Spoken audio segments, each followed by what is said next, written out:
حضرت موسیٰ علیہ السلام اللہ تعالیٰ کے انبیاء و پیغام میں سے وہ مشہور نبی تھے جن کے ذریعے اللہ تعالیٰ نے بنی اسرائیل یعنی اولاد یعقوب کو فرعون کے ظلم و ستم سے نجات دلائی۔ آپ علیہ السلام کے والد کا نام عمران اور والدہ کا نام یوخابن تھا۔ اللہ تعالیٰ نے حضرت موسیٰ علیہ السلام کا ذکر قرآن مجید میں کئی صورتوں میں کیا ہے۔ حضرت موسیٰ علیہ السلام حضرت یعقوب علیہ السلام کے بیٹے لاوی کی نسل میں سے تھے۔ حضرت موسیٰ علیہ السلام اور حضرت ابراہیم علیہ السلام کے درمیان 500 سال کا وقفہ بنتا ہے۔ حضرت موسیٰ علیہ السلام کی پیدائش کے بعد جب ان کی والدہ نے انہیں صندوق میں بند کر کے دریا کے حوالے کر دیا تو وہ تیرتا ہوا فرعون کے محل کے پاس جا پہنچا۔ پھر اس نے صندوق کو پانی اور درخت کے درمیان پایا تو اسی وجہ سے ان کا نام موسیٰ رکھا گیا۔ رسول خدا صلی اللہ علیہ وسلم سے منقول ہے کہ حق تعالیٰ نے 4 پیغمبروں کو شمشیر اور جہاد کے لیے منتخب کیا: حضرت ابراہیم علیہ السلام، حضرت داؤد علیہ السلام، حضرت موسیٰ علیہ السلام اور حضرت محمد صلی اللہ علیہ وسلم۔ اسی طرح خاندانوں میں سے 4 خاندانوں کو منتخب کیا، جیسا کہ قرآن میں ارشاد ہوتا ہے کہ خدا نے آدم، نوح اور آل ابراہیم علیہ السلام اور آل عمران علیہ السلام کو تمام عالم پر برکت دی۔ حضرت یعقوب علیہ السلام اور ان کے 12 بیٹے جن کو بنی اسرائیل کہا جاتا ہے، حضرت یوسف علیہ السلام کی خواہش پر مصر آ گئے اور وہیں آباد ہو گئے۔ رفتہ رفتہ ان کی تعداد بڑھتی گئی اور وہ ایک بہت بڑا قبیلہ بن گئے۔ حضرت یعقوب علیہ السلام 17 سال مصر میں رہنے کے بعد 147 سال کی عمر میں وفات پا گئے اور کچھ مدت کے بعد حضرت یوسف علیہ السلام بھی 110 سال کی عمر میں اس در فانی سے کوچ کر گئے۔ تب اس ملک کی حکومت دوسرے بادشاہوں کے قبضے میں چلی گئی جنہیں فرعونیہ کہا گیا۔ فرعونیہ جمع ہے فرعون کی۔ واضح رہے کہ فرعون ایک خاص شخص کا نام نہیں ہے بلکہ مصر کے بادشاہ کو فرعون کہا جاتا تھا، جس طرح ایران کے بادشاہ کو کسریٰ، روم کے بادشاہ کو ہرقل اور قیصر، حبشہ کے بادشاہ کو نجاشی، یمن کے بادشاہ کو طبع اور ترک کے بادشاہ کو خاقان کہا جاتا تھا۔ سارے قبطی پہلے فرعون کی نسل در نسل سے تھے۔ کئی صدیاں اسی طرح گزریں اور ان میں بنی اسرائیل ایک قابل توجہ گروہ کی حیثیت سے ابھرے اور ان کی تعداد بہت بڑھ چکی تھی اور اس میں مسلسل اضافہ ہوتا چلا جا رہا تھا۔ فرعون بنی اسرائیل کی تعداد میں روز بروز اضافے کو دیکھ کر گھبرا گیا۔ اس نے سوچا کہیں ایسا نہ ہو کہ یہ لوگ حکومت مصر کے دشمنوں کے ساتھ مل کر ملک کے لیے ایک خطرہ بن جائیں۔ اس بنا پر اس نے بنی اسرائیل کے لیے مشکلات پیدا کرنے اور ان پر پابندیاں عائد کرنے کا فیصلہ کیا۔ پھر اس نے اپنے اس فیصلے کو عملی جامہ پہنایا اور بنی اسرائیل پر سختیاں کرنا شروع کر دیں اور طرح طرح کے ہیلے بہانوں سے ان کے لیے مشکلات کھڑی کر دیں۔ بنی اسرائیل سے جبری مشقت کے دشوار ترین کام لیے جاتے تھے۔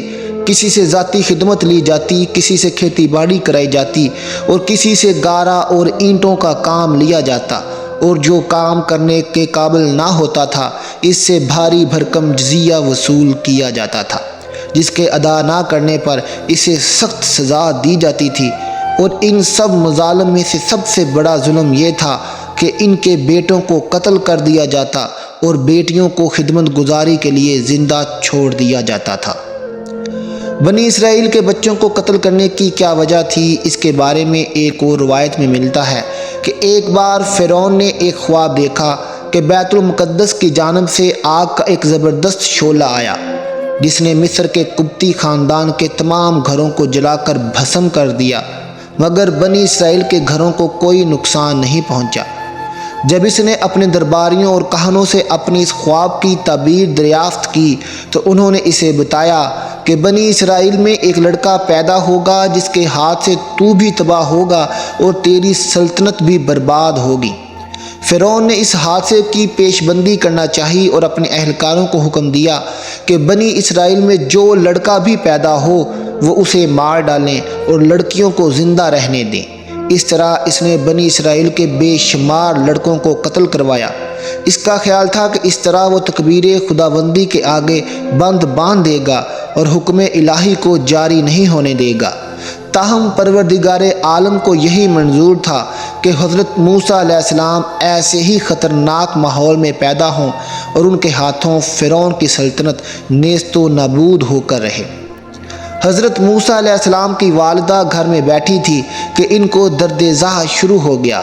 تب داعیہ کو بلایا گیا اور حضرت موسیٰ علیہ السلام دنیا میں تشریف لائے، لیکن ان کی ولادت کی خبر کو پوشیدہ رکھا گیا تاکہ ایسا نہ ہو کہ یہ خبر فرعون اور اس کے اہلکاروں تک پہنچ جائے اور موسیٰ علیہ السلام کی زندگی خطرے میں پڑ جائے۔ چند دن اسی طرح گزر گئے جن میں فرعون کے جاسوس بنی اسرائیل کے گھروں کی تلاشی لیتے رہے اور جو لڑکا بھی انہیں ملا اسے قتل کر دیا گیا۔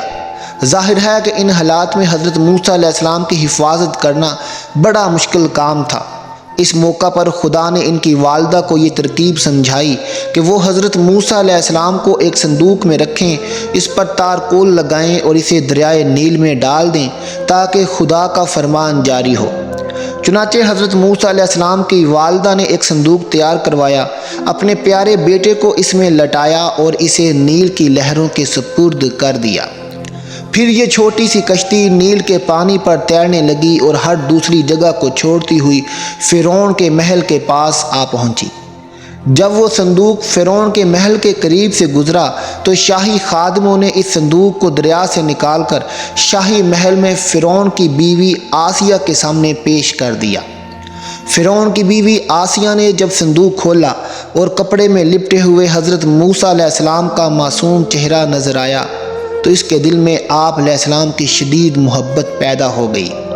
اس نے فرعون سے کہا، یہ تو بہت ہی پیارا بچہ ہے، یہ تو میری اور آپ کی آنکھوں کی ٹھنڈک ہے، اس لیے اسے دوسرے بچوں کی طرح قتل نہ کیا جائے۔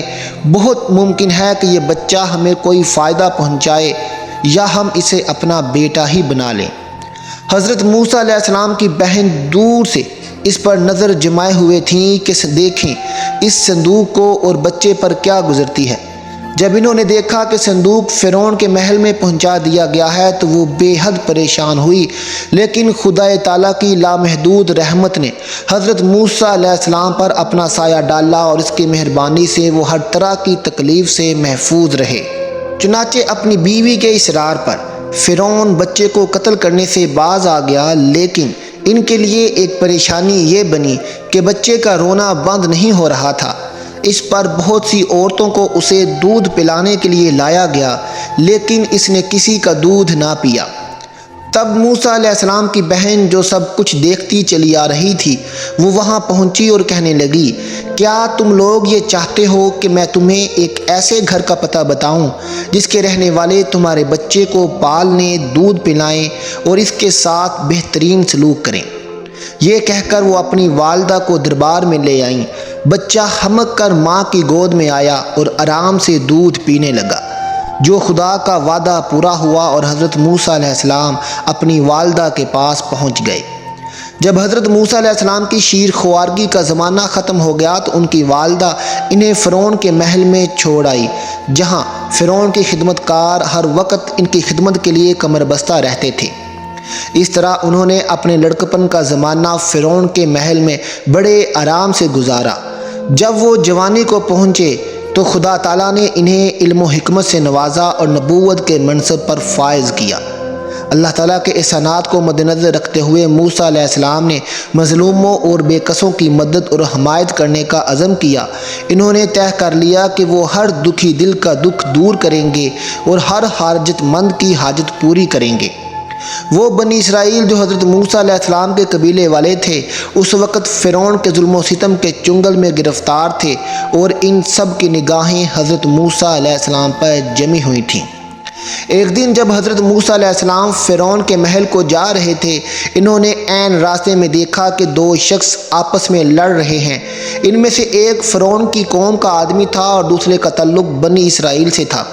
اسرائیلی نے حضرت موسیٰ علیہ السلام کو مدد کے لیے پکارا تو وہ اس کی حمایت میں آگے بڑھے اور فرعونی کے سر پر ایک مکہ جڑ دیا۔ اتفاق کی بات کہ مکہ لگتے ہی فرعون زمین پر گر گیا اور مر گیا۔ دوسرے دن جب حضرت موسیٰ علیہ السلام اسی راستے سے گزر رہے تھے تو انہوں نے دیکھا کہ وہی اسرائیلی ایک اور فرعونی سے دستوں گریبان ہے۔ جب اس نے حضرت موسیٰ علیہ السلام کو دیکھا تو کل کی طرح آج بھی ان سے مدد طلب کی۔ تب حضرت موسیٰ علیہ السلام نے کہا، معلوم ہوتا ہے کہ تم ایک سرکش اور جھگڑالو آدمی ہو۔ تاہم وہ اس کی مدد کے لیے آگے بڑھے، لیکن وہ اسرائیلی یہ سمجھا کہ موسیٰ علیہ السلام خود اسے پیٹنے کا ارادہ رکھتے ہیں۔ چنانچہ وہ کہنے لگا، اے موسیٰ علیہ السلام، کیا تم مجھے بھی ویسے ہی قتل کر دینا چاہتے ہو جیسے کل تم نے ایک اور آدمی کو قتل کیا تھا؟ اس جملے نے حضرت موسیٰ علیہ السلام کی جان خطرے میں ڈال دی اور لوگوں کو پتہ چل گیا کہ اس فرعونی کا قاتل کون ہے۔ چنانچہ مقتول کے ورثاء جو قاتل کو تلاش کر رہے تھے وہ حضرت موسیٰ علیہ السلام کو گرفتار کرانے اور سزا دلانے پر آمادہ ہو گئے۔ تاہم اس موقع پر بھی اللہ کی رحمت موسیٰ علیہ السلام کے سامنے حال ہوئی اور فرعون کا خزانچی جو ایک مومن تھا لیکن اپنے ایمان کو پوشیدہ رکھے ہوئے تھا، وہ فوراً حضرت موسیٰ علیہ السلام کے پاس پہنچا اور کہنے لگا، اے موسیٰ علیہ السلام، یہ قوم آپ کو قتل کرنے کے در پہ ہے، اس لیے میں آپ کو مشورہ دیتا ہوں کہ جتنی جلدی ہو سکے اس شہر سے نکل جائیں اور فرعونیوں کے ہاتھ سے اپنی جان بچا لیں۔ جو حضرت موسیٰ علیہ السلام نے فرعون کی اس خزانچی کے کہنے پر مصر کو چھوڑ دیا۔ حضرت موسیٰ علیہ السلام سفر کی کوئی تیاری کیے یا کھانے پینے کا سامان ساتھ لیے بغیر خوف اور پریشانی کے عالم میں شہر سے نکل کھڑے ہوئے۔ وہ سخت بھوک اور پیاس کی حالت میں بیابانوں میں تنہا چل رہے تھے۔ آخر کئی دن رات کے سفر کے بعد وہ مدین کے ایک کنویں پر آن پہنچے۔ وہاں انہوں نے دیکھا کہ کچھ چرواہے کنویں کے کنارے واقع درخت کے نیچے جمع ہیں اور اپنی بھیڑوں کو پانی پلا رہے ہیں۔ اس کے ساتھ ہی یہ بھی دیکھا کہ دو لڑکیاں اپنی بھیڑیں لیے کنویں سے دور کھڑی ہیں اور ان کو کنویں کے نزدیک جانے سے روکے ہوئے ہیں۔ حضرت موسیٰ علیہ السلام ان لڑکیوں کے پاس گئے اور پوچھا، آپ اپنی بھیڑوں کو پانی کیوں نہیں پلا رہی؟ انہوں نے جواب دیا، ہم اس انتظار میں ہیں کہ جب مرد اپنے جانوروں کو پانی پلا کر چلے جائیں تو پھر ہم اپنی بھیڑوں کو پانی پلائیں گی۔ ہمارے والد بہت بوڑھے ہیں، وہ اتنا کام کرنے کی ہمت نہیں رکھتے، اس لیے ہمیں یہ کام کرنا پڑتا ہے۔ حضرت موسیٰ علیہ السلام کنویں کے کنارے پہنچے، ڈول پکڑا اور ان لڑکیوں کی بھیڑوں کو پانی پلایا اور پھر درخت کے سائے میں بیٹھ گئے۔ یہ وہ وقت تھا کہ انہیں سخت بھوک لگ رہی تھی، اس لیے انہوں نے خدا سے مدد مانگی اور اس کی بارگاہ میں اپنی حاجت بیان کی۔ ابھی لڑکیوں کو گئے ہوئے تھوڑی دیر ہی گزری تھی کہ ان میں سے ایک واپس آئی اور کہنے لگی، میرے والد نے آپ کو اس لیے بلایا ہے کہ آپ نے ہمارے لیے پانی پلانے کی جو تکلیف اٹھائی ہے آپ کو اس کا معاوضہ دیں۔ یہ سن کر حضرت موسیٰ علیہ السلام حضرت شعیب علیہ السلام کے گھر کی جانب چل پڑے جو ان لڑکیوں کے والد تھے۔ حضرت شعیب علیہ السلام نے ان کی آپ بیتی دریافت کی اور جب انہیں تمام حالات کا پتہ چل گیا تو کہا، اب تمہیں خوف زدہ ہونے کی کوئی ضرورت نہیں، کیونکہ یہ سرزمین فرعون کی سلطنت سے باہر ہے اور تم یہاں ان لوگوں کے شر سے محفوظ ہو۔ حضرت شعیب علیہ السلام حضرت موسیٰ علیہ السلام سے کہنے لگے، میں اپنی ایک بیٹی صفورہ کا نکاح تم سے کر دینا چاہتا ہوں، لیکن شرط یہ ہے کہ تم 8 سال تک میرے ہاں رہ کر میری بھیڑیں چراؤ گے، اور اگر تم چاہو تو 10 سال تک بھی رہ سکتے ہو، لیکن یہ تمہاری مرضی پر منحصر ہے۔ حضرت موسیٰ علیہ السلام کے جو اپنے آپ کو اس علاقے میں تنہا اور اجنبی محسوس کر رہے تھے، انہوں نے حضرت شعیب علیہ السلام کی یہ بات مان لی اور ان کی دامادی کا فخر حاصل کر لیا اور ساتھ ہی ساتھ ان کی بھیڑیں چرانے کا کام بھی سنبھال لیا۔ جب 10 سال کی مدت پوری ہو گئی تو حضرت موسیٰ علیہ السلام نے حضرت شعیب علیہ السلام کی دی ہوئی بھیڑیں اکٹھی کیں اور اپنی بیوی کو لے کر اپنے خاندان والوں کو ملنے مصر روانہ ہو گئے۔ ایک ٹھنڈی رات میں کہ جب تیز ہوا چل رہی تھی، حضرت موسیٰ علیہ السلام راستہ بھول گئے اور شدید سردی نے ان میاں بیوی کو سخت پریشان کر دیا۔ اس وقت حضرت موسیٰ علیہ السلام کو اچانک ہی دور سے ایک آگ دکھائی دی اور انہوں نے اپنی بیوی سے کہا، میں اس آگ کی طرف جاتا ہوں، ممکن ہے اس وسیلے سے ہمیں صحیح راستے کا پتہ چل جائے، یا کم از کم سردی سے بچنے کے لیے میں تھوڑی سی آگ ہی لے آؤں۔ یہ کہہ کر حضرت موسیٰ علیہ السلام آگ کی طرف چل پڑے۔ جب وہ اس جگہ پر جو کہ طور سینا کا مقام تھا پہنچے تو کیا دیکھتے ہیں، وہ آگ ایک سرسبز درخت پر روشن ہے، لیکن نہ تو اس سے درخت جلتا ہے، نہ آگ بجھتی ہے، اور نہ وہاں کوئی بشر نظر آتا ہے۔ حضرت موسیٰ علیہ السلام حیران کھڑے آگ کی طرف دیکھ رہے تھے کہ اچانک ایک آواز بلند ہوئی، اے موسیٰ، میں تمہارا پروردگار ہوں، یہاں اپنے جوتے اتار دو کہ تم مقدس وادی میں داخل ہو چکے ہو۔ حضرت موسیٰ علیہ السلام نے اپنے جوتے اتار دیے اور اسی دوران میں وہی آواز سنائی دی، اے موسیٰ، تمہارے ہاتھ میں کیا ہے؟ موسیٰ علیہ السلام نے جواب دیا، یہ عصا ہے جس پر میں ٹیک لگاتا ہوں، اس کے ساتھ میں بھیڑیں ہانکتا ہوں اور اس سے کئی اور کام بھی لیتا ہوں۔ ادھر سے کہا گیا، اسے زمین پر ڈال دو۔ موسیٰ علیہ السلام نے عصا زمین پر ڈالا تو وہ ایک بڑا سا ڈراؤنا سانپ بن گیا۔ موسیٰ علیہ السلام کے دل میں خوف پیدا ہوا اور وہ بھاگنے کو تھے کہ اتنے میں پھر آواز آئی، اے موسیٰ، ڈرو مت اور لوٹ آؤ، ہم اس کو اسی پہلی شکل میں تبدیل کر دیتے ہیں، تم ہاتھ بڑھاؤ اور اسے پکڑ لو۔ موسیٰ علیہ السلام نے پیشمانے کا جبہ پہن رکھا تھا۔ انہوں نے سانپ کو پکڑنے کے لیے جبے کی آستین کو اپنے ہاتھ پر لپیٹ لیا۔ ادھر سے آواز آئی، آستین کو پرے کر دو اور بے خوف ہو کر اسے پکڑ لو۔ تب حضرت موسیٰ علیہ السلام نے ہاتھ بڑھا کر سانپ کا سر پکڑ لیا اور دیکھا کہ یہ تو ان کا وہی عصا ہے۔ پھر خطاب ہوا کہ اپنا ہاتھ اپنے گریبان میں ڈالو۔ موسیٰ علیہ السلام نے اپنا ہاتھ گریبان میں ڈالا اور جب اسے باہر نکالا تو دیکھا کہ وہ سفید اور چمکدار ہو گیا ہے۔ انہوں نے اسے پھر گریبان میں ڈالا اور جب باہر نکالا تو وہ اپنی پہلی والی حالت پر آ گیا۔ پھر آواز آئی، اے موسیٰ، یہ تمہارے رب کی دو بہت بڑی نشانیاں ہیں، اب ضروری ہے کہ تم فرعون اور اس کی قوم کے پاس جاؤ اور انہیں ہماری طرف بلاؤ۔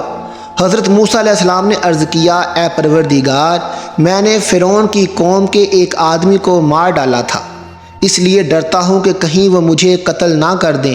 میرا بھائی ہارون جو مجھ سے بڑھ کر روانی سے بول سکتا ہے، تو اس کو میرے ساتھ کر دے تاکہ وہ میری تصدیق کرے اور میرا مددگار ہو۔ روایات میں ملتا ہے کہ حضرت موسیٰ علیہ السلام کی زبان میں لکنت تھی، اسی وجہ سے انہوں نے اللہ تعالیٰ سے کہا کہ میرے بھائی ہارون کو میرا مددگار بنا دے جو مجھ سے بڑھ کر روانی سے بول سکتا ہے۔ حضرت موسیٰ علیہ السلام کی یہ دعا قبول کر لی گئی اور حضرت ہارون علیہ السلام کو ان کا معاون مقرر کر دیا گیا۔ جب حضرت موسیٰ علیہ السلام اس جگہ سے واپس ہونے لگے تو ان کا حوصلہ بڑھانے اور انہیں اطمینان دلانے کے لیے کہا گیا، تم اپنے بھائی ہارون کے ساتھ فرعون کے پاس جاؤ اور ہماری آیتیں اس کے سامنے پڑھو، ہاں یہ جان لو کہ تم اور تمہارے پیرو ہی کامیاب ہوں گے۔ ملک مدین چھوڑنے کے بعد حضرت موسیٰ علیہ السلام دوبارہ مصر پہنچے تو سب سے پہلے اپنی والدہ، بھائی اور بہن سے ملنے گئے۔ انہوں نے اپنے بھائی ہارون علیہ السلام کو خدا کا پیغام پہنچایا اور پروردگار عالم کی طرف سے جو کام ان کے سپرد کیا گیا تھا انہیں اس سے مطلع کیا۔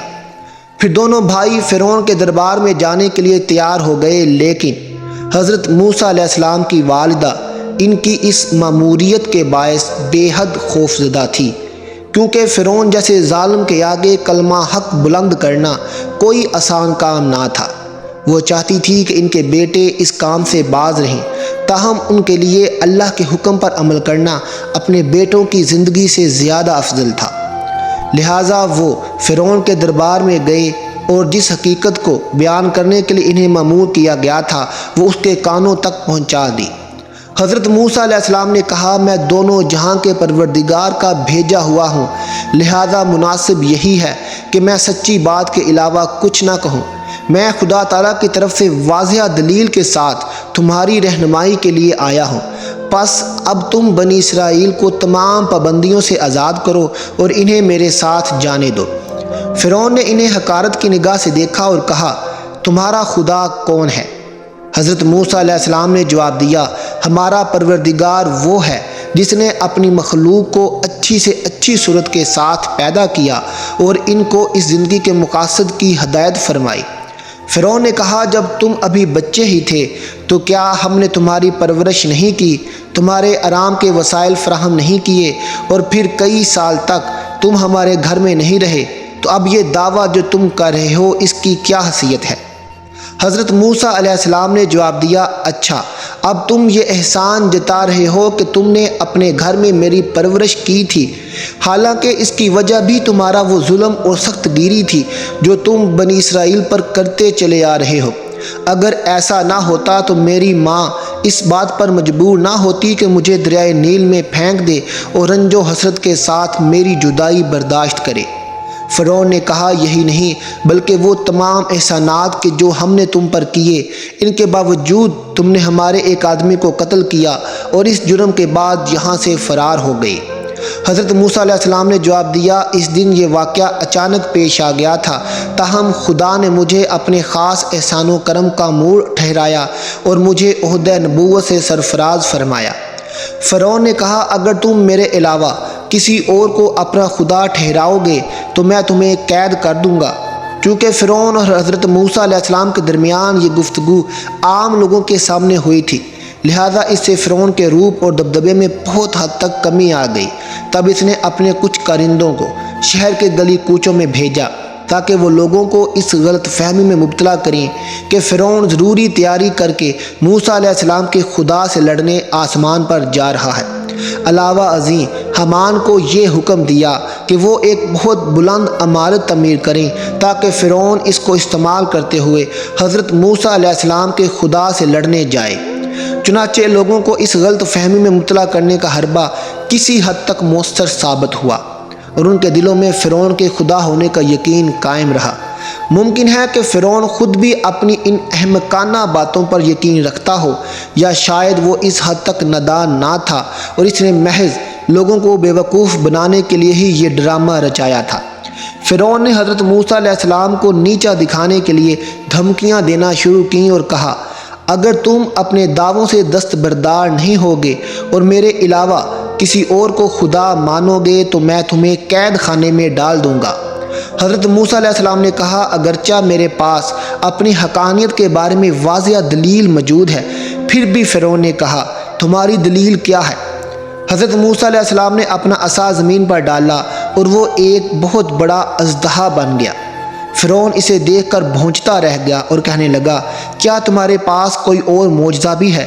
حضرت موسیٰ علیہ السلام نے اپنا ہاتھ گریبان میں ڈالا اور پھر باہر نکالا تو ان کی ہتھیلی سے چمکیلی اور چنہا دینے والی روشنی پھوٹ رہی تھی۔ اب فرعون کے لیے کچھ کہنے کی گنجائش باقی نہ رہی۔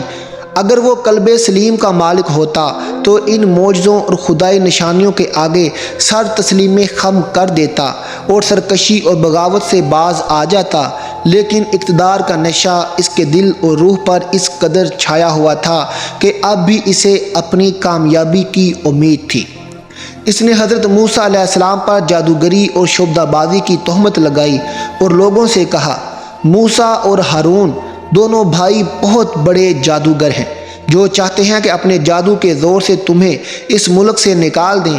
اب تم ہی بتاؤ کہ ہمیں ان کے ساتھ کیا سلوک کرنا چاہیے۔ فرعون کے درباریوں اور حمایتیوں نے کہا، آپ انہیں اپنے پاس روک کر رکھیں اور مختلف شہروں میں اپنے کرندے بھیج دیں تاکہ وہ ماہر شعبدہ بازوں اور جادوگروں کو آپ کے پاس لے آئیں اور وہ حضرت موسیٰ علیہ السلام کا مقابلہ کریں۔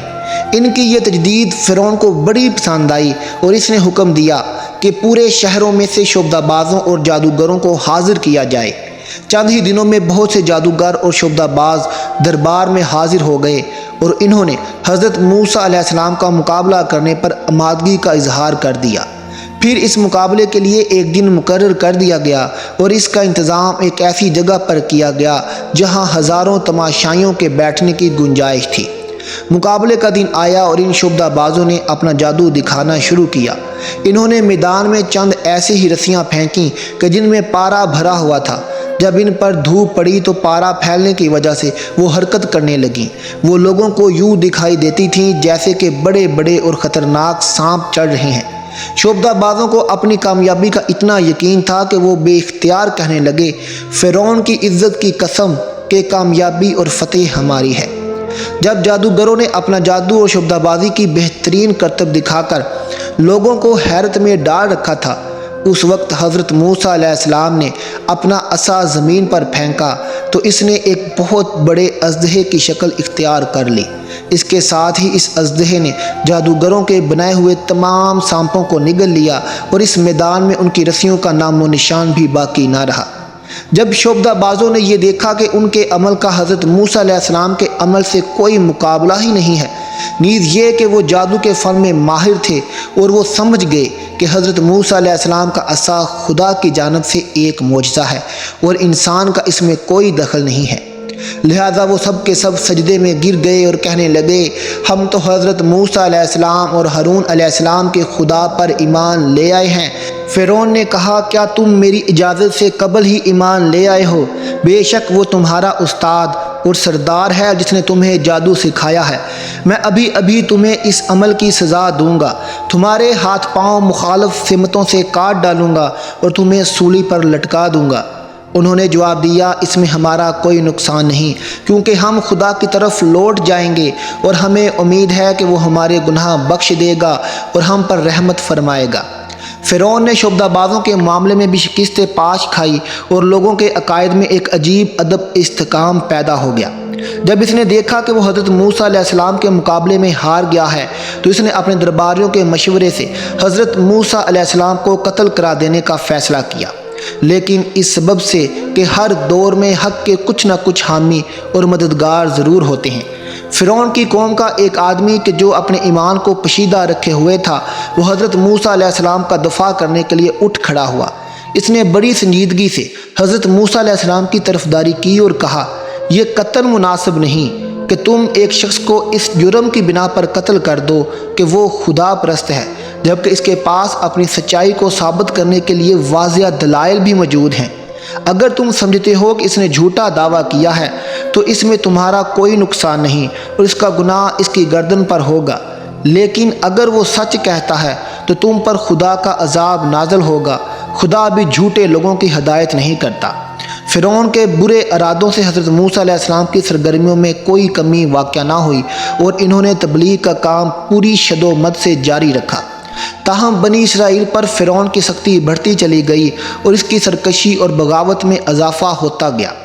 اس دوران میں خدا تعالیٰ نے حضرت موسیٰ علیہ السلام کو وحی بھیجی کہ فرعون سے صاف صاف کہہ دو، اب تیار ہو جا کہ خدا عنقریب تم پر اور تمہاری قوم پر عذاب نازل کر دے گا۔ چنانچہ فرعون کو اس بات کا علم ہو گیا، لیکن وہ خواب غفلت سے بیدار نہ ہوا اور اپنی سرکشی پر قائم رہا۔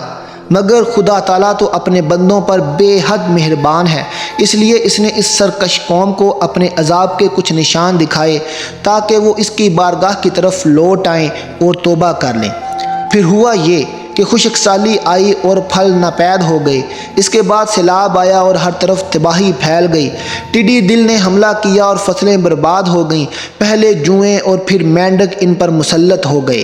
نیل کا پانی خون میں تبدیل ہو گیا۔ تاہم جب بھی کوئی عذاب آتا وہ حضرت موسیٰ علیہ السلام کے پاس آ کر کہتے، آپ خدا سے دعا کریں کہ یہ عذاب ہم پر سے ٹل جائے، پھر ہم ایمان لے آئیں گے۔ لیکن جب عذاب ٹل جاتا تو وہ پھر اپنے کفر پر جم جاتے۔ خدا تعالیٰ نے فرعون اور اس کی قوم کے لیے جو مہلت مقرر کی تھی وہ آہستہ آہستہ ختم ہو رہی تھی اور وہ لوگ اس مہلت سے غلط فائدہ اٹھا رہے تھے۔ وہ دشمنی اور سرکشی کے راستے پر چل رہے تھے اور اپنے پیغمبر کے ساتھ لڑنے جھگڑنے میں مصروف تھے۔ خدا کے غضب اور عذاب کی نشانیاں انہیں غفلت سے بیدار نہ کر سکیں اور بالآخر وہ اس کے ابدی عذاب میں گرفتار ہو گئے۔ حضرت موسیٰ علیہ السلام خدا کے حکم کے مطابق رات کے وقت بنی اسرائیل کو ساتھ لے کر مصر سے سرزمین مقدس فلسطین کی جانب روانہ ہو گئے، لیکن ابھی انہوں نے کچھ زیادہ مسافت طے نہیں کی تھی کہ فرعون کو ان کی روانگی کی خبر ہو گئی۔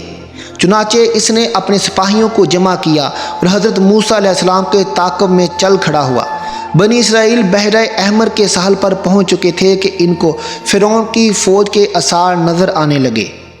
فوج کو آتے دیکھ کر انہیں اپنی ہلاکت کا یقین ہو گیا اور حضرت موسیٰ علیہ السلام سے کہنے لگے، کیا ہوا تمہارا وہ وعدہ اب پورا کرو، اب فرعون آن پہنچا ہے اور ہم مصیبت میں پھنس گئے ہیں۔ حضرت موسیٰ علیہ السلام نے انہیں تسلی دی اور پھر خدا کے حکم کے مطابق اپنا عصا سمندر میں مارا، جس سے سمندر کا پانی پھٹ گیا اور زمین نظر آنے لگی۔ حضرت موسیٰ علیہ السلام اور بنی اسرائیل سمندر میں داخل ہو گئے اور دوسرے کنارے پر پہنچ کر صحیح و سالم باہر نکل گئے۔ اسی اثناء میں فرعون بھی سمندر کے ساحل پر آن پہنچا اور اس نے دیکھا کہ سمندر میں راستہ بنا ہوا ہے اور بنی اسرائیل اس کے دوسرے کنارے پر ہیں۔ وہ انہیں گرفتار کرنے کی دھن میں سمندر کے بیچوں بیچ اسی راستے پر ہو لیا۔ فرعون کے پیچھے پیچھے اس کے سپاہی بھی سمندر میں داخل ہو گئے۔ اسی اثناء میں سمندر کا پانی اللہ کے حکم سے آپس میں مل گیا اور فرعون اپنے لشکر سمیت پانی کی اندھی لہروں میں پھنس گیا۔ جب فرعون نے اپنے آپ کو ہلاکت میں مبتلا دیکھا اور عذاب الہی کا مشاہدہ کر لیا تو کہنے لگا، میں گواہی دیتا ہوں کہ جس خدا کو موسیٰ اور ہارون اور بنی اسرائیل مانتے ہیں اس کے علاوہ کوئی خدا نہیں ہے اور میں مسلمانوں میں سے ہوں۔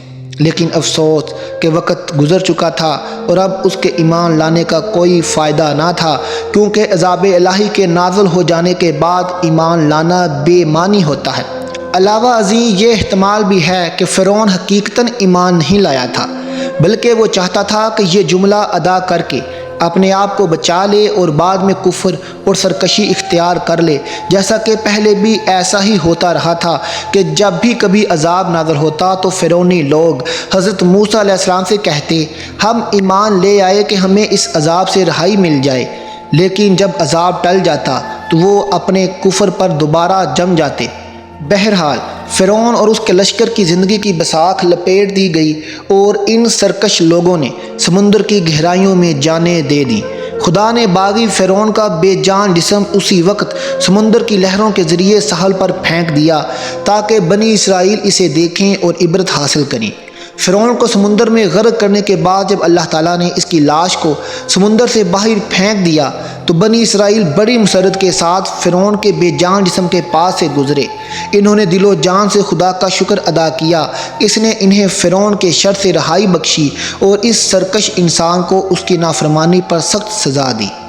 جب بنی اسرائیل اور حضرت موسیٰ علیہ السلام مصر سے کچھ فاصلے طے کر چکے تو ایسے لوگوں کے پاس پہنچے جو بتوں کی پرستش کرتے تھے۔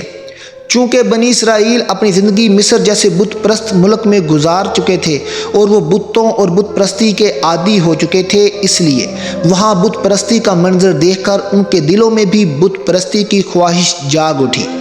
تب انہوں نے حضرت موسیٰ علیہ السلام سے کہا کہ جس طرح ان لوگوں نے معبود بنا رکھے ہیں، اسی طرح آپ بھی ہمارے لیے ایک معبود یعنی ایک بت کا تعین کر دیں کہ جسے ہم پوجا کریں۔ بڑی حیرت کا مقام ہے کہ بنی اسرائیل خدائے بزرگ و برتر اور اس کی نشانیوں کو اتنا قریب سے دیکھنے کے بعد بھی اتنی جلدی انہیں بھلا بیٹھے۔ کیا وہ فرعونیوں کے چنگل میں بدترین عذاب میں مبتلا نہ تھے؟ اور کیا خدا نے انہیں اس عذاب سے نجات نہ دی؟ کیا انہوں نے یہ نہیں دیکھا کہ فرعونیوں کا کتنا عبرتناک انجام ہوا اور خدا نے ان پر کس طرح عذاب نازل کیا؟ یہ سب کچھ انہوں نے دیکھا تو ضرور، لیکن بھول گئے اور پھر ایسے ہی احمقانہ درخواست لے کر حضرت موسیٰ علیہ السلام کے پاس آئے۔ حضرت موسیٰ علیہ السلام نے انہیں لعنت و ملامت کی اور کہا، تم کتنے نادان اور بے عقل لوگ ہو! کیا تم اس خدا سے روح گردانی کرنا چاہتے ہو جس نے تم پر اپنے احسان کیے ہیں، اور اس پروردگار کو بھول گئے ہو جس نے تمہیں ذلت اور بدبختی کے گھڑے سے نکال کر خوشبختی کی منزل تک پہنچایا ہے؟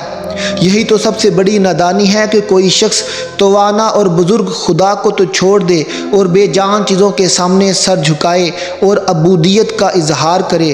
جس زمانے میں بنی اسرائیل مصر میں رہ رہے تھے اور فرعون کا ان پر پورا تسلط تھا، تب حضرت موسیٰ علیہ السلام نے ان سے وعدہ کیا تھا کہ خدا جب فرعون کو ہلاک کر دے گا اور تمہیں سرداری اور بلندی والا رتبہ عطا کرے گا تو میں خدا کی طرف سے ایک کتاب لاؤں گا جو تم لوگوں کی رہنمائی کرے گی۔ جب فرعون ڈوب مرا تو حضرت موسیٰ علیہ السلام خدا سے اس کتاب کے طلبگار ہوئے تو خدا کی طرف سے وحی آئی کہ تم اپنے پروردگار سے ملاقات کے لیے کوہ طور پر آؤ، 30 راتیں وہاں گزارو اور پھر اپنی آسمانی قانون کی کتاب حاصل کر لو۔ حضرت موسیٰ علیہ السلام نے اپنے بھائی حضرت ہارون علیہ السلام کو اپنا جانشین مقرر کیا اور قوم سے رخصت ہو کر پروردگار سے ملاقات کے مقام پر پہنچے۔ وہاں بعض مصلحتوں کی بنا پر خدا کی طرف سے مقررہ مدت میں 10 راتیں بڑھا دی گئیں اور حضرت موسیٰ علیہ السلام 40 راتیں قوم کے درمیان سے غائب رہے۔ اس دوران میں سامری جادوگر نے وقت کو غنیمت جانا، بنی اسرائیل سے سونا چاندی لے کر جمع کیا اور اسے پگھلایا اور ایک بچھڑے کا مجسمہ تیار کر دیا۔ اس نے لوگوں کو اس طلائی بچھڑے کی پرستش کرنے کی دعوت دی اور کہا، یہ تمہارا اور موسیٰ کا خدا ہے، آؤ اور اسے سجدہ کرو۔ حضرت ہارون علیہ السلام نے بنی اسرائیل کو بہت سمجھایا لیکن بے سود۔ انہوں نے بچھڑے کو اپنا خدا قرار دیا اور اس کے آگے سجدے میں گر گئے۔ جب حضرت موسیٰ علیہ السلام کے لیے کوہ طور پر قیام کی مدت ختم ہوئی تو خدا نے انہیں تورات کی تختیاں عنایت کیں، نیز انہیں بنی اسرائیل کے انحراف اور بچھڑے کی پرستش کرنے کے بارے میں بھی اطلاع دی۔ جب موسیٰ علیہ السلام کوہ طور سے لوٹ کر بنی اسرائیل کی طرف آئے تو انہوں نے دور ہی سے خاصا شور سنا۔ یہ ان لوگوں کی آوازیں تھیں جو بچھڑے کے ارد گرد عبادت کر رہے تھے۔ جب حضرت موسیٰ علیہ السلام ان کے پاس پہنچے تو بے حد غضبناک ہوئے۔ آپ علیہ السلام نے قوم کی حالت زار دیکھی تو ان پر لعنت و ملامت کی اور انہیں توبہ کرنے کا حکم دیا۔ اور اس دور میں شرک جو ظلم عظیم ہے، اس کی توبہ یہ تھی کہ مجرم کو قتل کیا جاتا تھا۔ جس طرح کہ ہماری شریعت مقدسہ میں بھی بعض گناہ جس طرح کے قتل کی سزا قتل مقرر ہے، اب ان کے قتل کرنے کا طریقہ کیا تھا؟ اس سلسلہ میں دو قسم کی روایتیں ملتی ہیں۔ ایک یہ کہ گسالہ پرستوں کو حکم دیا گیا کہ اپنی آنکھوں پر پٹیاں باندھ لیں اور شمشیر بکف ہو کر ایک دوسرے کو قتل کریں، چنانچہ اس طرح ہزارہا لوگ مارے گئے۔ ابھی کچھ لوگ زندہ تھے کہ خدائے بزرگوار نے ان کی توبہ قبول کر لی اور ان کو معاف کر دیا۔ اس طرح جو قتل ہو گئے وہ شہید اور جو بچ گئے وہ تائم قرار پائے۔ اور دوسری روایت یہ ہے کہ جن 12,000 افراد نے جناب ہارون علیہ السلام کی اطاعت کی تھی اور بچھڑے کی پوجا کرنے کے جرم کا ارتکاب نہیں کیا تھا، ان کو حکم دیا گیا کہ شمشیر بکف ہو کر گسالہ پرستوں کو قتل کریں۔ چنانچہ جب انہوں نے کم و بیش 10,000 افراد کو قتل کیا تب خدا نے ان کی توبہ قبول کر لی۔ شرک کرنے والوں کو ان کے شرک کی سزا دینے کے بعد حضرت موسیٰ علیہ السلام نے اپنی قوم کو تورات قبول کرنے اور اس کے احکامات پر عمل پیرا ہونے کا حکم دیا تو انہوں نے اسے قبول کرنے سے ہی انکار کر دیا، کیونکہ اس میں سخت احکام تھے۔ اس پر اللہ تعالیٰ نے جبرائیل علیہ السلام کو حکم دیا۔ جبرائیل علیہ السلام نے ان کے لشکر کی مقدار کے برابر پہاڑ کو اکھاڑا جو 1 فسخ لمبا اور 1 فسخ چوڑا تھا، پھر بنی اسرائیل کے سروں پر صاحبان کی طرح آدمی کے قد کے برابر اوپر رکھا اور فرمایا، تورات قبول کرو ورنہ میں اس پہاڑ کو تمہارے اوپر چھوڑ دوں گا۔ جب بنی اسرائیل نے دیکھا کہ اب فرار کا کوئی راستہ نہیں ہے تو انہوں نے تورات کو قبول کیا اور سجدہ میں گر گئے اور سجدے کی حالت میں پہاڑ کو بھی دیکھتے تھے۔ پس نصف پیشانی کا سجدہ یہود میں سنت بن گیا۔ وہ نصف پیشانی پر سجدہ کرتے ہیں اور کہتے ہیں کہ اسی سجدے کی وجہ سے ہمارا عذاب دور ہوا تھا۔ اس کے بعد حضرت موسیٰ علیہ السلام اپنے بھائی ہارون علیہ السلام سے مخاطب ہوئے اور کہا، تم نے بنی اسرائیل کو کیوں گمراہ ہونے دیا؟ کیوں انہیں منع نہیں کیا اور کفار لوگوں کے خلاف جنگ کیوں نہ کی تاکہ فتنہ دب جاتا اور لوگ محفوظ رہتے؟ ہارون علیہ السلام نے انتہائی دکھ اور افسوس کے ساتھ کہا، بھائی جان، آپ مجھے نہ پکڑیں اور مجھ پر غضبناک نہ ہوں۔ ان لوگوں نے مجھے کمزور خیال کیا اور میری باتوں کی پرواہ نہیں کی، بلکہ قریب تھا کہ یہ مجھے قتل کر دیتے۔ آپ ایسا کر کے مجھ پر دشمنوں کی زبانیں نہ کھلوائیں۔ مجھے ڈر تھا کہ اگر میں نے جنگ کی تو آپ کہیں گے کہ تم نے بنی اسرائیل میں پھوٹ ڈال دی۔ آہستہ آہستہ حضرت موسیٰ علیہ السلام کا غصہ مانند پڑ گیا اور وہ مسئلے کے حل کے بارے میں غور و فکر کرنے لگے۔ سب سے پہلے انہوں نے فساد کی جڑ کا پتہ چلایا اور پھر سامری جادوگر کو مخاطب کر کے کہا، تم نے یہ حرکت کیوں کی اور بنی اسرائیل کو کیوں گمراہ کیا؟ اس نے جواب دیا، میں نے وہ چیز دیکھی جو دوسرے لوگ نہیں دیکھ پائے۔ جس دن فرعون غرق ہوا میں نے خدا تعالیٰ کے فرشتے جبرائیل علیہ السلام کی سواری کے پاؤں تلے کی مٹی اٹھائی، پھر وہی مٹی میں نے بچھڑے کے منہ میں ڈال دی جس سے اس میں بولنے کی قوت پیدا ہو گئی اور لوگ اسے سجدہ کرنے لگے۔ اب حضرت موسیٰ علیہ السلام بنی اسرائیل کی طرف متوجہ ہوئے اور فرمایا، اے لوگو، کیا خدا تعالیٰ نے تم سے وعدہ نہیں کیا تھا کہ اگر تم اپنے ایمان پر ثابت قدم رہو گے تو تم بھلائی اور خوش نصیبی سے بہرہ مند ہوگے؟ تم نے میرے ساتھ کیے گئے عہد و پیمان سے سرتابی کیوں کی؟ کیا تم چاہتے تھے کہ تم پر خدا کا عذاب نازل ہو جائے؟ انہوں نے جواب دیا، ہم نے اپنی مرضی سے آپ کی حکم عدولی نہیں کی۔ اگر سامری ہمیں گمراہ نہ کر دیتا تو ہم خدا کی راہ میں ثابت قدم رہتے، لیکن اس نے ہمارے ہی سونے کے زیورات سے یہ بچڑا تیار کیا اور ہمیں بہکا دیا۔ چنانچہ انہوں نے اپنے کیے پر ندامت اور پشیمانی کا اظہار کیا۔ خدا تعالیٰ سے معافی مانگتے ہوئے کہا، اگر خدا ہم پر رحم نہ کرے اور ہمیں نہ بخشے تو ہم نقصان اٹھانے والوں میں سے ہو جائیں گے۔ حضرت موسیٰ علیہ السلام نے فرمایا، تم نے بچھڑے کی پرستش کر کے اپنے آپ پر ظلم کیا ہے، اب خدا کی بارگاہ میں جا کر اس سے مغفرت طلب کرو۔ سامری جادوگر کہ جو اس عظیم فتنے کو وجود میں لایا تھا، خدا نے اس کو ایسے عذاب میں گرفتار کیا کہ نہ وہ لوگوں سے مل سکتا تھا اور نہ ہی ان کی محفلوں میں شریک ہو سکتا تھا، کیونکہ اسے لوگوں سے مل کر کوفت ہوتی تھی۔ اس لیے وہ مجبور تھا کہ وحشی جانوروں کی طرح جنگلوں میں رہا کرے۔ اس کے علاوہ اس کے لیے آخرت میں بھی دردناک عذاب تیار ہے۔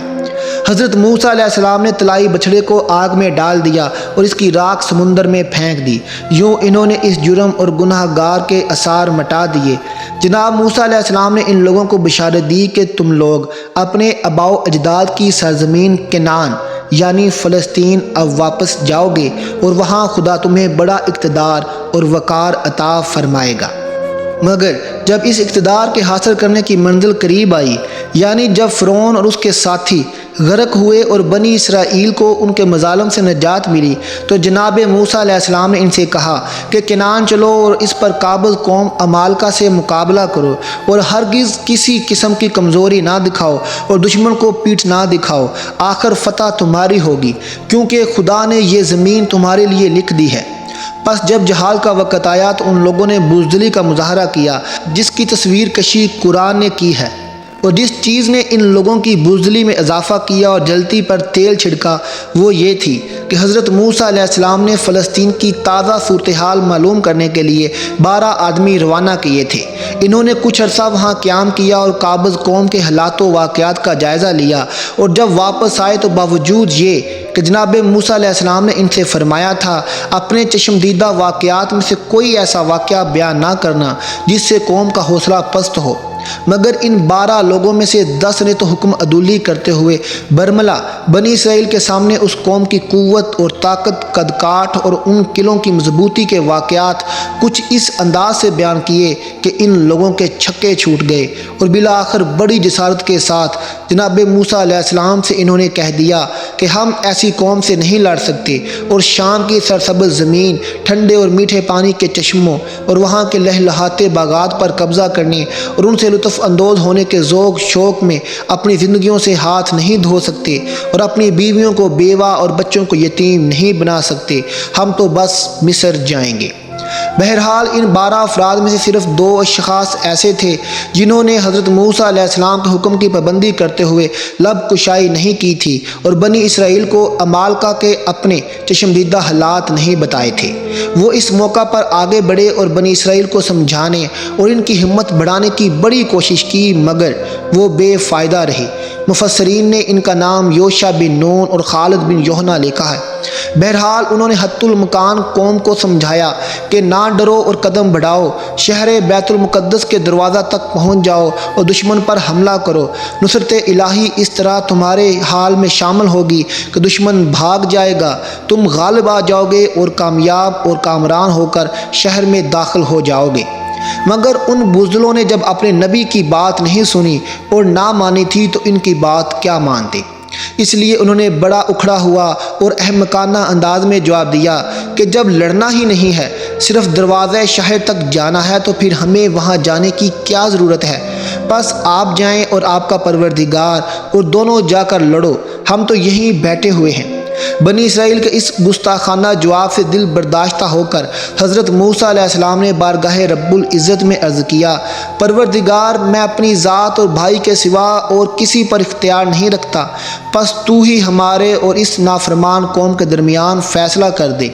اس سے معلوم ہوتا ہے کہ امتحان کے وقت حضرت موسیٰ علیہ السلام کے سب ساتھی ساتھ چھوڑ گئے تھے، سوائے حضرت ہارون، حضرت یوشع اور حضرت خالد یوحنا کے۔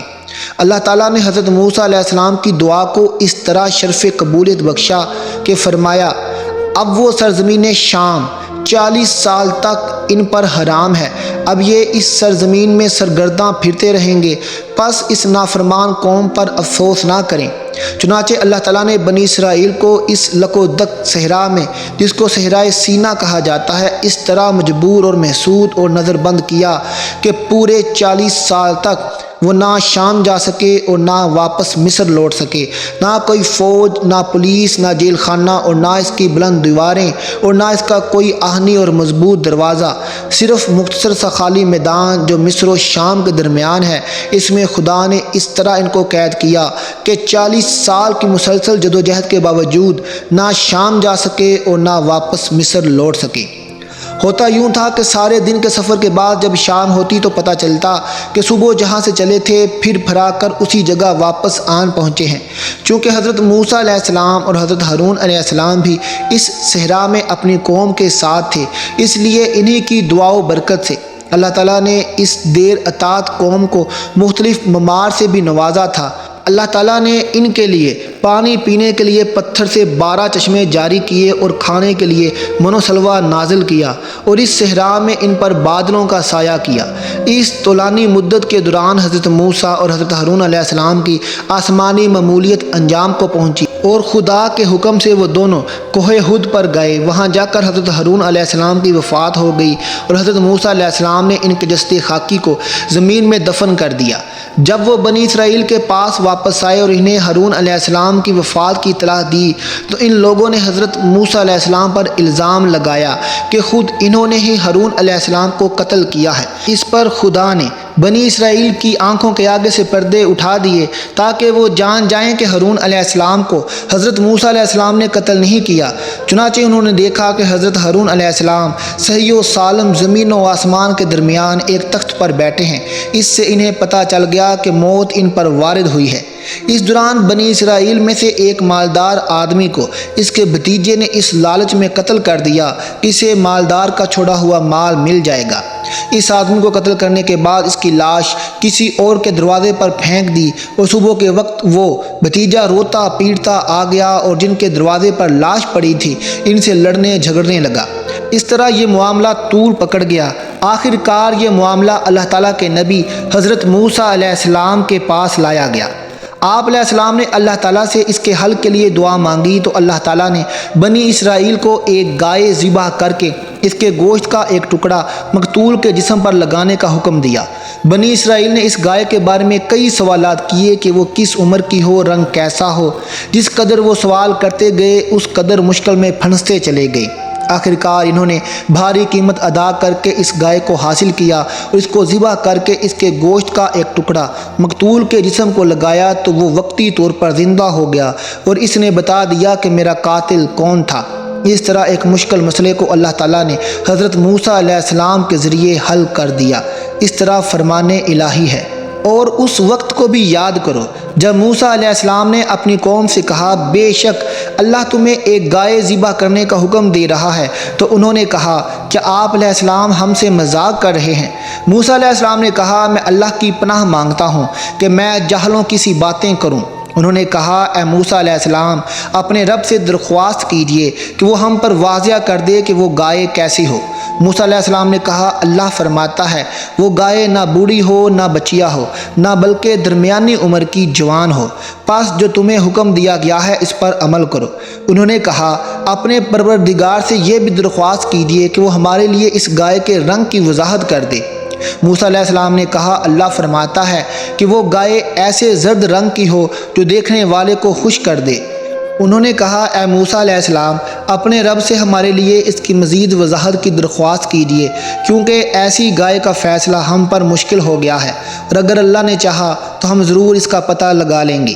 موسیٰ علیہ السلام نے کہا کہ وہ گائے زمین میں نہ ہل جوتنے والی ہو نہ کھیتوں کو پانی پلانے والی ہو، صحیح سالم اور بے داغ ہو۔ یہ سن کر وہ کہنے لگے اب آپ علیہ السلام نے ٹھیک وضاحت کی ہے۔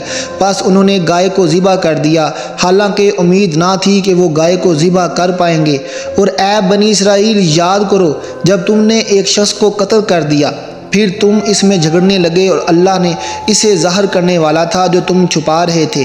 پھر ہم نے کہا تم اس گائے کا کوئی ٹکڑا اس مقتول کے جسم پر لگا دو۔ اللہ اس طرح مردوں کو زندہ کرتا ہے اور تمہیں اپنی نشانیاں دکھاتا ہے تاکہ تم عقل سے کام لو۔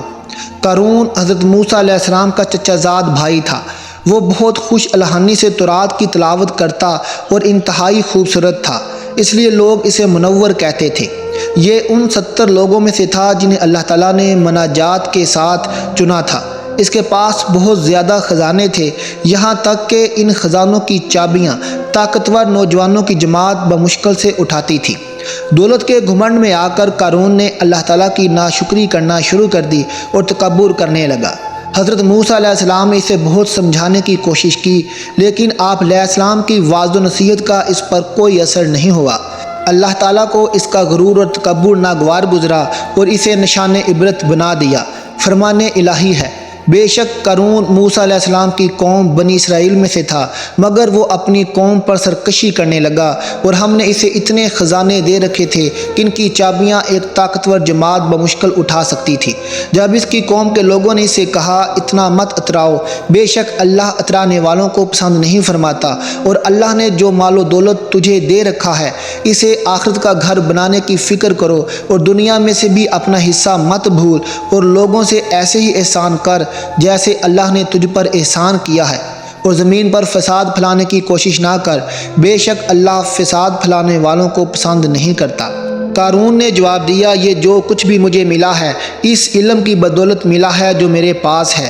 کیا اسے یہ بات معلوم نہیں کہ اللہ اس سے پہلے بہت سے لوگوں کو ہلاک کر چکا ہے جو اس سے زیادہ طاقتور اور زیادہ مال و دولت والے تھے، اور ہلاکت کے وقت مجرموں سے ان کے گناہوں کے بارے میں پوچھا نہیں جاتا۔ پھر وہ قارون ایک دن اپنی قوم کے لوگوں کے سامنے بڑی زیب و زینت کے ساتھ نکلا۔ جو لوگ دنیاوی مال و دولت کے طلبگار تھے انہوں نے کہا، کاش ہمیں بھی کچھ مل جاتا جو قارون کو دیا گیا ہے۔ بلا شبہ وہ بڑی قسمت والا ہے، اور جن لوگوں کو دین کا علم دیا گیا تھا انہوں نے کہا، تم پر افسوس ہے، بہتر چیز تو وہ ہے جو بطور ثواب اللہ کی طرف سے انہیں ملے گی جو اللہ پر ایمان لائے نیک عمل کریں، اور یہ چیز صرف صبر کرنے والوں کو ہی ملتی ہے۔ آخرکار ہم نے اسے یعنی قارون کو اس کے محلات سمیت زمین میں دھنسا دیا۔ اس کے حامیوں کی کوئی ایسی جماعت نہ تھی جو اللہ کے مقابلے میں اس کی مدد کرتی، اور نہ ہی وہ خود اپنی کچھ مدد کر سکا۔ اب وہی لوگ جو کل تک قارون کے رتبے کی تمنا کر رہے تھے کہنے لگے، افسوس، ہم بھول گئے تھے کہ اللہ اپنے بندوں میں سے جس کے لیے چاہتا ہے رزق وسیع اور جس کے لیے چاہتا ہے تنگ کر دیتا ہے۔ اگر اللہ نے ہم پر احسان نہ کیا ہوتا تو وہ ہمیں بھی یقیناً زمین میں دھنسا دیتا۔ افسوس، ہمیں یاد نہ رہا کہ کافر لوگ کبھی کامیاب نہیں ہو سکتے۔ یہ آخرت کا اچھا گھر تو ہم ان لوگوں کے لیے مخصوص کر دیتے ہیں جو زمین میں نہ تو اپنی بڑائی چاہتے ہیں اور نہ ہی فساد، اور آخرت میں بہترین انجام تو متقین کا ہی ہے۔ اور قارون، فرعون اور حامان کو بھی ہم نے ہی ہلاک کیا۔ بلا شبہ ان کے پاس موسیٰ علیہ السلام کھلی نشانیاں اور معجزات لے کر آئے تھے، پھر بھی انہوں نے زمین میں تکبر کیا، حالانکہ وہ ہم سے بچ کر نکل ہی نہیں سکتے تھے۔ پس ہم نے ہر ایک کو اس کے گناہ کی پیدائش میں پکڑ لیا، اور ان میں سے بعض پر ہم نے پتھروں کی بارش برسائی، بعض کو زوردار سخت آواز نے آن پکڑا، بعض کو ہم نے زمین میں دھنسا دیا، اور بعض کو ہم نے غرق کر دیا۔ اور اللہ ایسا نہیں کہ ان پر ظلم کرے، لیکن یہ خود ہی اپنے آپ پر ظلم کر رہے تھے۔ ناظرین، کچھ مدت گزرنے کے بعد حضرت موسیٰ علیہ السلام اللہ تعالیٰ کے حکم سے کوہ ہود کی چوٹی پر گئے اور وہاں سے فلسطین اور بیت المقدس پر ایک نظر ڈالی۔ پھر اسی مقام پر ان کی روح تقریباً 120 سال کی عمر میں قبض کر لی گئی اور انہیں وہیں دفن کر دیا گیا۔ اسی اثناء میں بنی اسرائیل کے عمر رسیدہ لوگ بھی موت سے ہمکنار ہو گئے۔ بعد ازاں خدائے علیم و حکیم نے حضرت یوشع بن نون کے، جو کہ حضرت موسیٰ علیہ السلام کے جانشین تھے، عہدہ نبوت پر سرفراز فرمایا، اور 40 سال کی مدت قید ختم ہونے کے بعد بنی اسرائیل کے باقی ماندہ افراد اور نئی نسل کو ہمراہ لے کر جہاد بیت المقدس کے لیے روانہ ہوئے، اور خدا کے وعدے کے مطابق ارض مقدسہ اور شام اور اس کے علاقے کنعان پر جہاد کر کے اپنا اقتدار قائم کیا، اور اس طرح بے پناہ دولت ان کے ہاتھ میں آئی۔ مولانا ابوالکلام لکھتے ہیں کہ جب کوئی قوم عرصہ تک غلامی کی حالت میں رہتی ہے، اس میں بلند مقاصد کے لیے جدوجہد کرنے کی استعداد باقی نہیں رہتی، وہ غلامی کا امن پسند کرنے لگتی ہے۔ یہی حال بنی اسرائیل کا تھا۔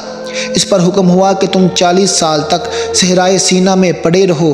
اس میں مصلحت یہ تھی کہ 40 سال کے اندر پچھلی نسل ختم ہو جائے جسے مصر کی غلامانہ زندگی نے نکمہ کر دیا تھا، اور ایک اور نئی نسل پیدا ہو جائے جس نے بیابان کی آزادانہ آب و ہوا میں نشو و نما پائی ہو۔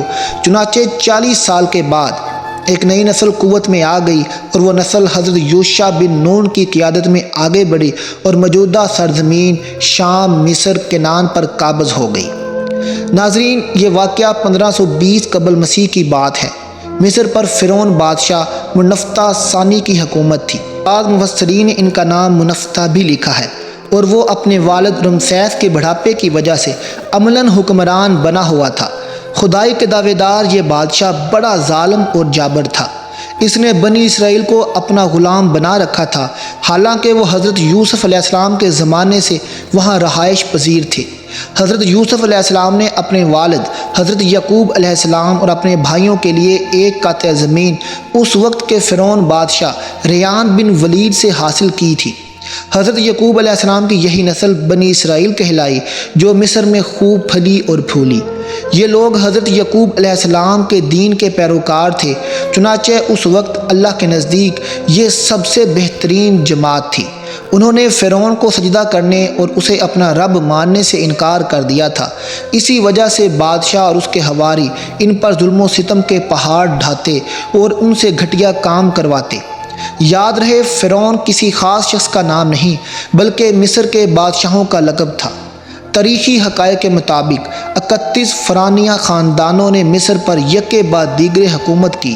سب سے آخری خاندان نے 332 قبل مسیح میں اسکندر اعظم کے ہاتھوں شکست کھائی۔ ناظرین، یہ تھا واقعہ حضرت موسیٰ علیہ السلام کا۔